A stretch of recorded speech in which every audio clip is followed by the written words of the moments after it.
በስመ ስላሴ በስመ አብ ወወልድ ወመንፈስ ቅዱስ አሃዱ አምላክ አሜን።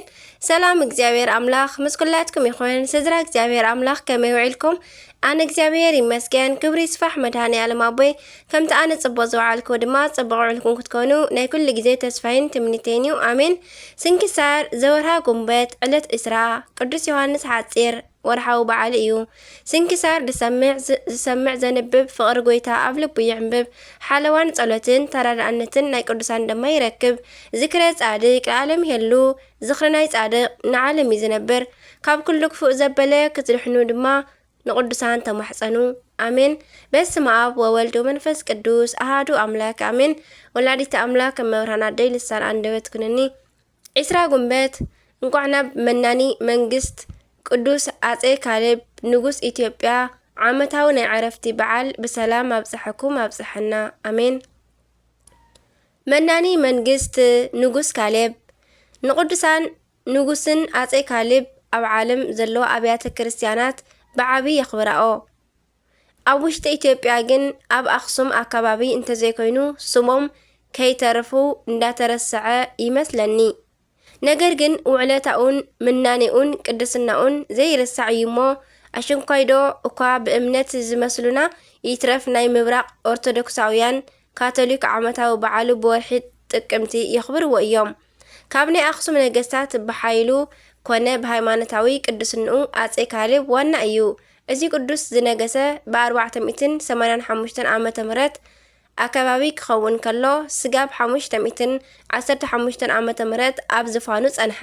ካብ ጽቡቕ ሓዳሩ አፄ ገብረ መስቀልን ወሲኹ ቆልዑ ወለደ። እስከ ስለ ቅዱስ አፄ ካሌብ እዘን ነገራት ጥራሕ ነልዕል። ቀዳማይ ቅድሚ ኣብ ንግስና ዙፋን ምቕማጡ ዝግባእ መንፈሳዊ ትምህርቲ ጠንቂቑ ተምሃረ። ካልኣይ ሃይማኖቱ ዝጸረየ ብጣዕሚ ዘደንቕ ነበረ። ኣብ ናቱ ዘመን ሃይማኖት ንነገስታት ናይ ፖለቲካ መፈጸምያ ነበረ። ንሱ ግን ንእግዚአብሔር ብፍጹም ልቡ የምልኽ ነበረ። ሳልሳይ ንእመቤትናን ንርህሩህ ወዳን ዝነበሮ ጥልቂ ፍቕሪ ዝተገልጸን ዘቕንዕን ነበረ። ራብዓይ ገና ኣብ ዝፋኑ ከሎ ጸሎት የዘውትር ነበረ። ሓምሻይ ስጋብ ሎሚ ኩሎም ክርስቲያን ዘይርስዕዎ መንፈሳዊ ቅንዓት ኣርእዩ እዩ።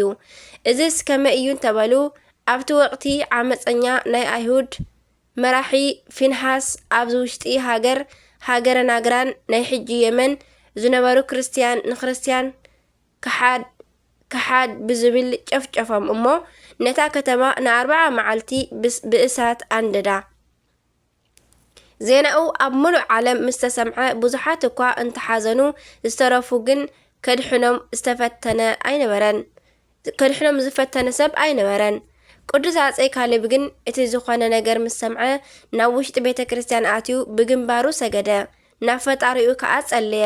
ጎይታይ ናይ ክርስቲያን ደም ምእንቲ ክመልስ ርድኣኒ፣ ኣነ ብብዝሒ ኣጽዋር ኣይምካሕን፣ ኣነ ተሸኒፈ ክርስትና ካብ ዝነዓቕ ኣብዚ ቅተለኒ ኢሉ ኣብ በረኻ ንዘለዉ መነኮሳት ምእንቲ ክጽልዩ ለኣኸሎም። ጊዜ ከየጥፍአ ብመርከብን ብፈረስን ብበቕልን ብገመልን ናግራን የመን በጽሐ። ንፊንሓስ ቀቲሉ ሰራዊቱ ማሪኹ ንክርስቲያን ነፃ ኣውፅኦም፣ ደምን ንብዓቶምን ሓበሰሎም። ኣብያተ መቕደሳት ሃኒጽሎም ናብ ኢትዮጵያ ተመልሰ። ድሕሪኡ ምስ ተመልሰ ናብ ኣክሱም ጽዮን ኣትዩ ጎይታ ኢየሱስ ክርስቶስ ስለ ዝገበርካለይ ዝህበካ ሰብነተይ እምበር ሃብተይ ኣይኮነን ኢሉ መንግስቱ ንወዱ ንገብረ መስቀል ንአፄ ገብረ መስቀል ኣውሪሱ ካብ ዝፋኑ ወፀ። ናይ ወርቂ ኣኽሊሉ ናብ ኢየሩሳሌም ልኢኹ ንሱ ብኣባ ጴንጠሌዎን ኢድ መንኪሱ መነነ። ኣብዚ ፎቶ እትርእይዎ አፄ ቅዱስ ካሌብ ዝመነነሉ ኣክሱም ኣከባቢ ዝርከብ ናይ ኣባ ጴንጠሌዎን ገዳም እዩ። ካብዚ ዓለም ብዘይካ ሓንቲ ረዋት ወይ ከዓ ኩባያ ሓንቲ ሰሌንን ሓንቲ ልብስን ዝወሰዶ ኣይነበረን። ድሕሪኡ ኣብ ውሽጢ በዓቱ ብጾምን ጸሎትን ተወሲኑ ወላ ሓደ ሰብ ከይረኣየ ኣብ 70 ዓመቱ ብ529 ዓመተ ምህረት ዓረፈ። ጎይታና ድማ ኣብ ሰማይ ክብሪ ኣጎናጸፎ። በረኸት ይሕደረና።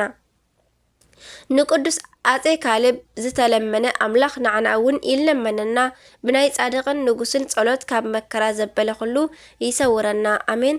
ጉንበት 20 ዝኽበሩ ዓመታዊ ናይ ቅዱሳን በዓላት ድማ ቅዱስ አፄ ካሌብ መናኒ ንጉሰ ኢትዮጵያ፣ ቅዱስ አሞኒዮስ ገዳማዊ ዓብይ አሞኒ ዞቶና፣ ቅድስቲ ሳድዥ የዋሂት፣ አባ ሆር ጻድቅ፣ አባ ዳርማ ገዳማዊ፣ ቅዱስ ዘካርያስ አንጾኪያዊ፣ አባ በትረ ወንጌል ዘደብረ ሊባኖስ። ወርሓዊ በዓላት ድማ ቅዱስ ቴዎድሮስ ሊቀ ሰራዊት ሰማዕት፣ ቅዱስ ዮሐንስ ሓፂር፣ ቅዱስ አክሎግ ቀሲስ። በረከተ ምሕደረና አሜን። ኦ እግዚአብሔር ንጉስ ብሓይልኻ ይሕጎስ ብምድሓንካ ኸ ክንደይ ኣዝዩ ዘይፍሳሕ ትምኒት ልቡ ሂብካዮ ልማኖ ከናፍር እውን ኣይከላእካዮን ምስ በረከት ሰናይ ተቐባቢልካዮ ኢኻሞ ኣብ ርእሱ ዘውዲ ጽሩይ ወርቂ ደፋእካሉ ህይወት ለመነካሞ ምንዋሕ ዕድመ ንሓዋሩ ንዘለዓለም ሃብካዮ ይብል መዝሙር ዳዊት መዝሙር 20 ካብ ፍቕዲ 1 ክሳብ 5። በረከቱ ናይ ቅዱስ አፄ ካሌብ ከምኡ ናይ ኩሎም ወርሓዊ ዝውዕሉ ኩሎም ቅዱሳና በረከቶም ይሕደረና አሜን። ከምኡ ድማ ናይ ጉንበት 21 ናይ ወላዲተ አምላኽ ንቕጽል። በስመ አብ ወወልድ ወመንፈስ ቅዱስ አሃዱ አምላክ አሜን። ወላዲተ አምላኽ መብርሃን አደይ ልሳን ኩንኒ እንቋዕ ድማ ኣብፅሕና ናብ መብርሃን ናይ ወላዲተ አምላክ ናብ ዕርገት ጎይታናን አምላኽናን መድሓኒናን ኢየሱስ ክርስቶስ እውን አሜን። እንቋዕ ናብ ናይ እመቤትና ቅድስት ድንግል ማርያም ናይ ምግላጽ በዓል ደብረ ምጥማቅ ብሰላም ኣብፅሕና አሜን።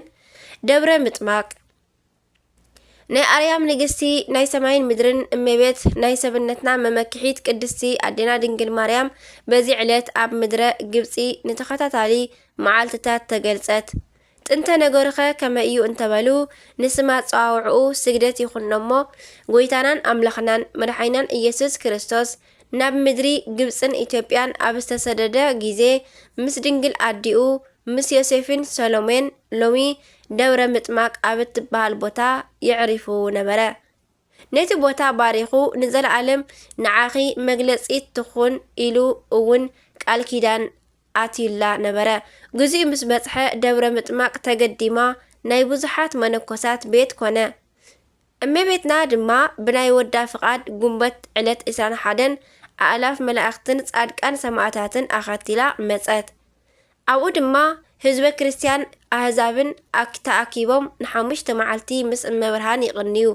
እስከ ልቢ ንግበር ይተርፍ እኳ ናይ አርያም ንግስቲ ናይ አምላኽ ኣደ እመቤትና ቅድስት ድንግል ማርያም በዚ ዓለም ሰይጣን ቤቱ ዝገበሮም ናይ መዘናግዒ ኢንዳስትሪ ህቡባት ሰባት እኳ ንምርኣይ ናይ ዘመንና ሰብ ከመይ ከም ዝህንጠ ንእመቤትና በኣካል ምምልካትን ስማ ንምጽዋዕን ነፍሲ ካብ ስጋ ክፈሊ ዝኽእል ጣዕምን ደስታን ኣለዎ።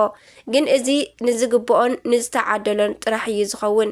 ናይ ደብረ ምጥማቅ ናይቲ ኣከባቢ ሰባትን ምስ እመቤትና ዝቕንይዎን መዓልትታት ናይ ዘለዓለም ናይ ህይወት ስንቂ ዝሕዙለን እየን። ደልዮም ዝስእንዎ ሓቲቶም ዘይፍጸመሎም ወላ ሓንቲ ነገር ኣይነበረን። ነቢያት፣ ሃዋርያት፣ ጻድቃን፣ ሰማዕታት፣ ደናግል፣ መነኮሳት፣ መላእኽትን ሊቃነ መላእኽትን ንድንግል ማርያም እንዳሰገዱ ይረአዩ ነበሩ። ኣደ ብርሃን ከዓ እንዳደጋገመት ትባርኾም ነበረት። ንዓና እውን ትባርኸና። እዞም ንዓኣ ዝረአዩ ኣዒንትን ኣብ ቅድሚኣ ዝቆማ ኣእጋርን ክብሪ ይግብአን። 5 ዕለታት ምስ ተፈጸመ እቶም ህዝቢ ንእመቤትና ብንምዓት ይፋነዋ ነበሩ። ኣደ ብርሃን ከዓ ብብርሃናዊ መስቀል ጌራ ባሪኻቶም ምስ ቅዱሳን ተዓርግ። በረኸት ኣመላድነት ኣዶነት ጣዕሚ ፍቕሪ ናይ ወላዲት ኣምላክ ምስ ኩላትና ይኹን። ከምቲ ንዕኦም ዝባረኸቶም ድማ ንዓና እውን ትባርኸና ኣሜን። ከምኡውን ኣባ መርትያኖስ ኣብ በረኻ ልዕሊ 68 ዓመታት ብቅድስና ዝነበሩ ኣቦ እዮም።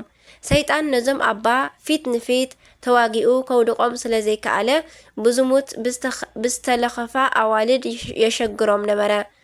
ሓደ መዓልቲ ሓንቲ ጨና ነስኒሳ ብዝሙት ክተውድቆም እንተበለት እግሮም ኣብ ውሽጢ እሳት ሓዊ የእትዮም።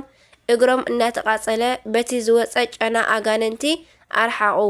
ንዓኣ ከዓ ብንስሓ መሊሶም ንቅድስና ኣብቅዕዋ። እዞም ጻድቅ ካብ ፈተና ንምርሓቕ ኣብ 108 ሃገራት 108 በዓላት ዝነበሮም ፍሉይ ኣቦ እዮም። ንኣቦታትና ኣዴታትናን ዝተገልጸት እመቤትና መብርሃን ወላዲት ኣምላክ ንዓና ከዓ ብረድኤት ትገለጸልና ጣዕሚ ስማ ኣብ ኣንደበትና ጣዕሚ ፍቕራ ኣብ ልብና ይሕደር ኣሜን ለይኩን። 21 ጉንበት ዝኽበሩ ናይ ቅዱሳን በዓላት ዓመታዊ በዓላት ድማ ቅድስቲ ደብረ ምጥማቅ ናይ እመቤትና ምግላጽ፣ ኣባ መርትያኖስ ጻድቅ ብዝሙት ንኸይሳናኸሉ እግሮም ኣብ እሳት ዘቃጸሉ ኣቦ፣ ቅዱስ ኣሮን ሶርያዊ፣ ቅዱስ ኣሞጽ ነቢ። ወርሓዊ በዓላት ድማ ኣበው ጎርጎርዮሳት፣ ኣቡነ ምእመነ ድንግል፣ ኣቡነ ዓምደ ስላሴ። ህዝቢ ጢሮስ ገጸ በረከት ከምጽኡልኪ እዮም። ሃብታማት ህዝቢ ኣብ ቅድሚኺ ሞገስ ክረኽቡ ክጽዕሩ እዮም። እታ ኣብ ቤት መንግስቲ ዘላ ልዕልቲ ኣዝያ ጽብቕቲ እያ፣ ክዳውንታ ወርቀ ዘቦ እዩ ይብል መዝሙረ ዳዊት 45 ካብ ፍቕዲ 12 ክሳብ 17። በረኸት ቅዱሳን ይሕደረና፣ ካብ ፍቕሪ ቅዱሳን ድማ ኣይፍለየና። ጸሎታ ኣማላድነታ ጣዕመ ፍቕራ ናይ ወላዲት ኣምላክ ናይ መብርሃን ወላዲት ኣምላክ መብርሃን ኣዴና ምስ ኩላትና ይኹን ኣሜን።